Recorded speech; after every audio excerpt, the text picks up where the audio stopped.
Now, moving on, in China, there are no signs of the COVID outbreak abating.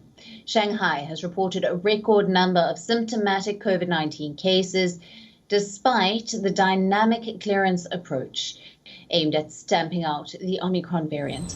On the 15th of April, China reported over 24,000 new COVID cases, out of which nearly 4,000 were symptomatic and 20,000 were asymptomatic. With infections found in dozens of cities, Beijing has dug in its heels on the zero COVID approach. It involves stamping out clusters as they emerge, while conducting mass testing and isolating positive cases. Now, this has resulted in strict movement curbs in Shanghai for around 2 weeks now. While at the center of China's recent outbreak, the city's COVID case tally makes up the majority of cases nationwide. This is despite most of its 25 million residents staying under a lockdown. Intercity travel restrictions and a shortage of truck drivers have snarled the passage of goods.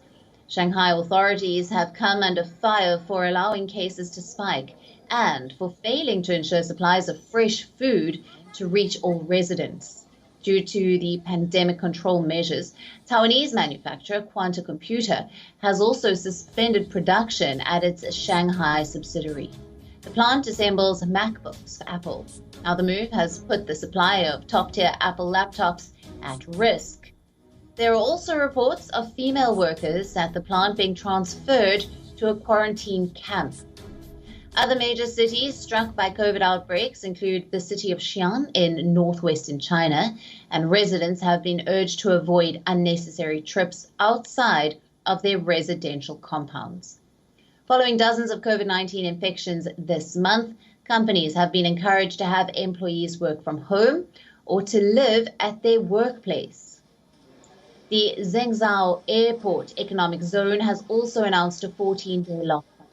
It is a central Chinese manufacturing area that includes Apple supplier Foxconn's factory. The lingering restrictions are seen likely to lead to delays in shipments from companies. Economists say that the curbs will weigh on the country's economic growth rate for this year. Growth in the world's second largest economy was already slowing in the latter half of last year. The analysts now predict the outbreak would reverse the gains made earlier in the year.